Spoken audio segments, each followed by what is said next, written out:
Bonjour, je m'appelle donc Jérôme Bareil, je suis illustrateur indépendant, graphiste depuis 2001 sous l'enseigne Easy Design. Et en parallèle à cette activité, en fait, je suis formateur PAO, donc que ce soit pour Photoshop, Illustrator et InDesign. Donc je donne des cours à la fois en inter et intra-entreprise, mais également à l'Université de Bourgogne, en lycée et également sur le site visibility.com. Donc en fait, j'ai toujours été un petit peu sensibilisé à la partie graphique, que ce soit à travers de différentes cultures, que ce soit des cultures street, que ce soit par la musique, mais également par tous les peintures des grands maîtres. J'ai toujours aimé dessiner à la base.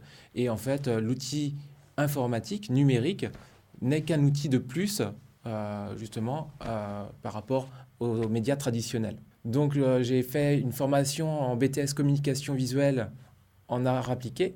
Et suite à ceci, j'ai effectué donc une formation complémentaire en infographie et multimédia pour aller un petit peu plus en profondeur dans la technique justement des logiciels. Et aujourd'hui, donc je suis de l'autre côté de la barrière, c'est-à-dire que je dispense les cours à la fois aux étudiants et même à mes anciens profs. Oui, effectivement, les formations vidéo sont extrêmement intéressantes parce qu'elles permettent d'une part de se caler par rapport à son emploi du temps. Voilà, on a un petit peu de temps, on prend une vidéo, on fait un focus sur un outil qui nous intéresse par rapport à une commande ou par rapport justement à un nouveau logiciel. Et ça permet surtout aussi, quand on connaît un logiciel, d'avoir justement une vision extérieure. Parce que souvent, quand on travaille, que ce soit en agence ou en indépendant, le problème, c'est qu'on est souvent tout seul, confronté à des gros pavés ou à des choses un petit peu complexes. Et donc, il faut fouiller soit sur Internet. Et la vidéo, l'intérêt, c'est que d'une part, on a accès directement à un menu interactif très pratique. Et en plus, on amène le formateur dans sa maison. Donc Illustrator, donc c'est un outil vectoriel.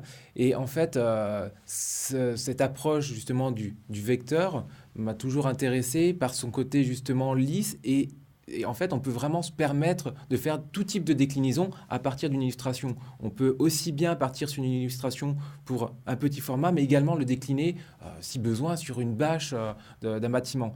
Donc, on n'a pas cette notion de résolution comme on peut l'avoir dans Photoshop. Et donc, on peut expérimenter énormément de choses, que ce soit des textures pour par exemple, du textile. Et puis, pourquoi pas l'utiliser pour préparer des éléments pour des applications web, sachant qu'à la base, je faisais également énormément d'animations Flash. Donc, je préparais en amont mes personnages sur Illustrator, et puis j'exportais la tête, les bras, les jambes sous Flash afin de les animer. Donc, ces passerelles également entre les logiciels m'intéressent énormément. Et même aujourd'hui, je participe régulièrement à des battles graphiques. D'ailleurs, on en a fait une il y a peu de temps pour le lancement justement officiel de la CS5 chez Adobe lors de la conférence de presse. Et justement, Illustrator permet de faire des passerelles avec Photoshop et est vraiment complémentaire. Et en très peu de temps, on peut faire des choses fantastiques. D'ailleurs, donc, si vous êtes intéressé par les battles graphiques, n'hésitez pas à venir voir justement ce qu'on fait sur le site battlegraphic.com avec un K. Et vous verrez, en fait, on improvise. On fait une sorte de théâtre d'improvisation graphique avec des contraintes. En fait, c'est un dictateur artistique qui nous donne les contraintes. Et donc, on doit créer en live. Donc là, on ne peut pas tricher. Donc, on est confronté au public, aux images.